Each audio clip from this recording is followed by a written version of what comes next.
before you got involved in business, tell me what's one thing that you believed that reality changed fast?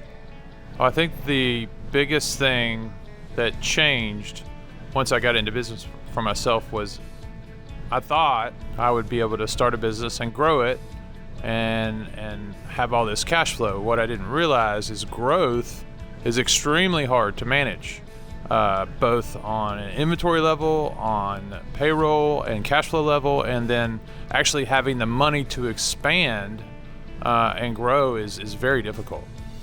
Hello and welcome to the Kanawha Valley Hustlers. This is Joe Justice. I'm here with Aaron. Aaron, tell me, buddy, what's your hustle? Well, I've actually got several hustles. It kind of started out with Quantum Sports Center.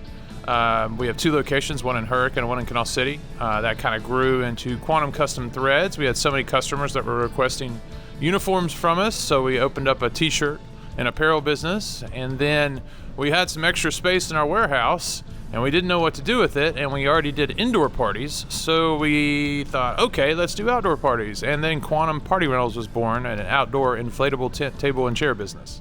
Well, that brings up interesting question. How important do you think it is to diversify cash flow when you're running a business?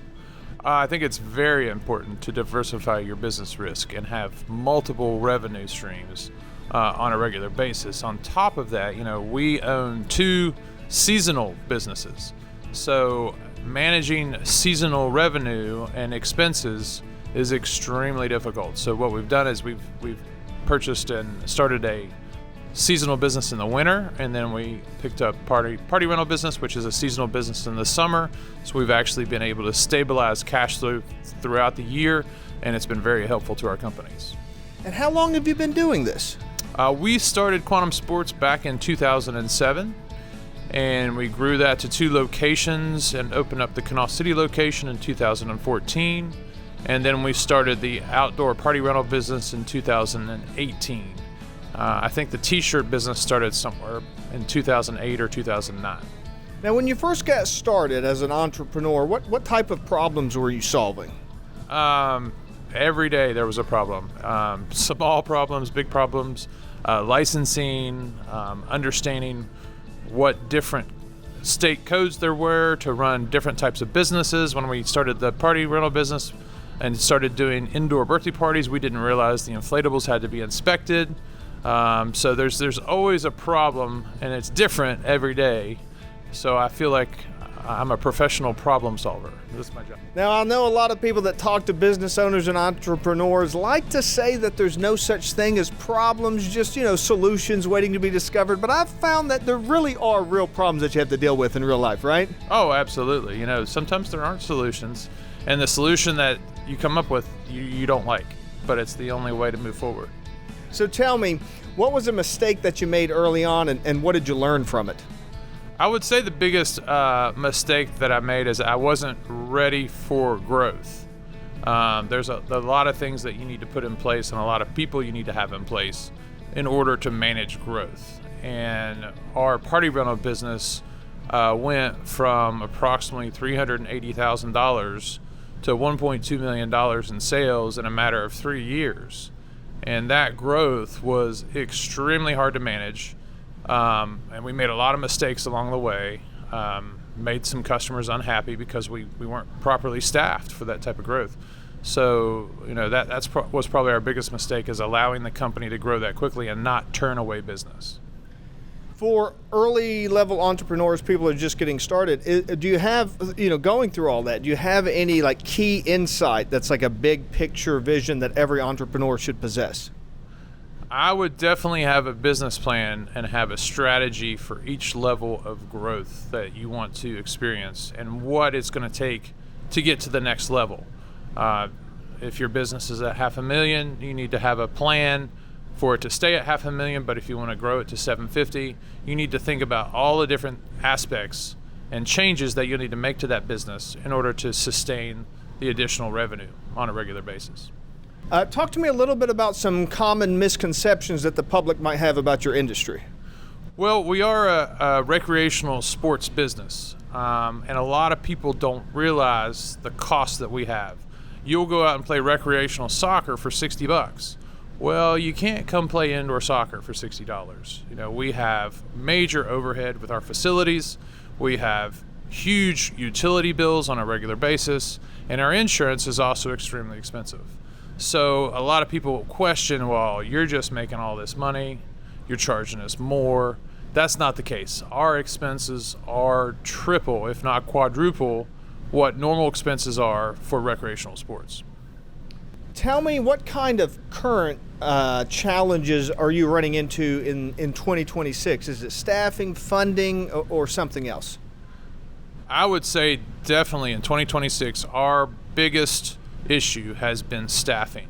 Finding individuals who want to work and need to work.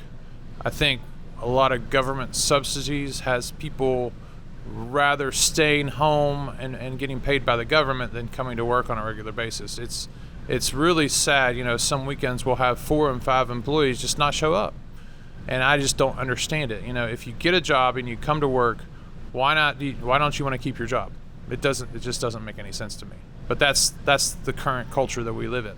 And that's one of those challenges you have to solve as an entrepreneur, right? Absolutely. It has been a nonstop challenge, especially with the amount of growth that we've had and the number of employees we have to keep on a regular basis.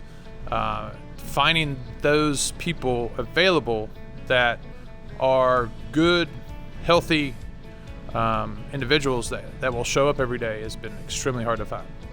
All right, rapid fire questions. What's the best $100 you ever spent on your business? Best $100 I spent on my business was probably initially boosting Facebook ads.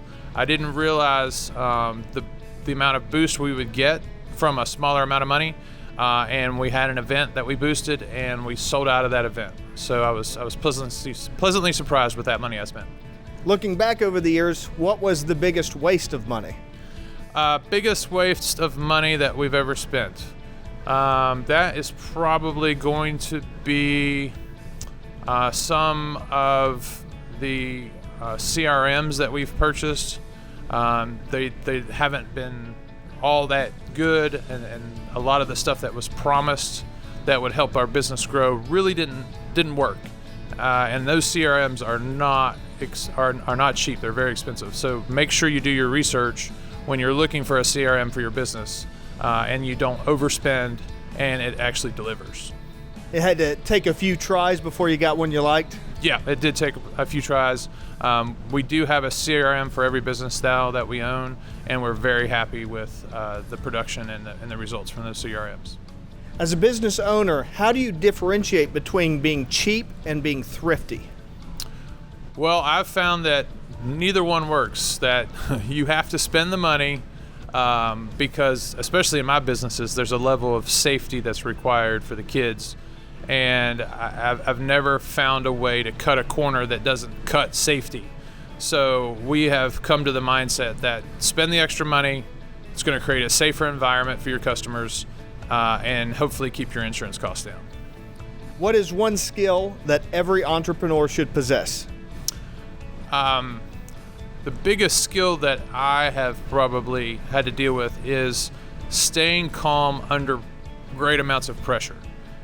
Being able to shoulder the stress and not react initially to a problem, and to actually take a couple days and chew on it and think about it before you have a reaction with your staff or a customer.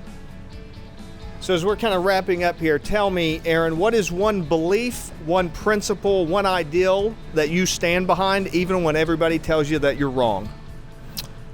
I am constantly battling with my staff that a lot of times customers try to take advantage of situations, and that, you know, we provide a good service and we need to stand behind our service and not give in so quickly to customer demands when they're not realistic, and customer discount requests when they're really not realistic. I found that, you know, the customer base here kind of expects, if there's one little flaw that happens, they expect a huge discount. And, you know, I'm just not going to give in to that. And while we will fix it immediately and come up with a solution, you know, the discount is not going to happen. Great. So if people want to find out more about Quantum, maybe they want to get some custom apparel, or they want to have indoor parties, or they want to have outdoor parties, how do they learn more about you? We have several websites. We have quantumsportscenter.com for our indoor sports facilities. We have quantumpartyrentals.com for our outdoor inflatable tent, table, and chair business. And we have quantumcustomthreads.com for our t-shirt business. Thank you so much for joining us here today, Aaron. Thank you for watching and listening. Remember, this is Joe Justice, the Kanawha Valley Hustler, reminding you to hustle hard, hustle smart, and hustle with a smile.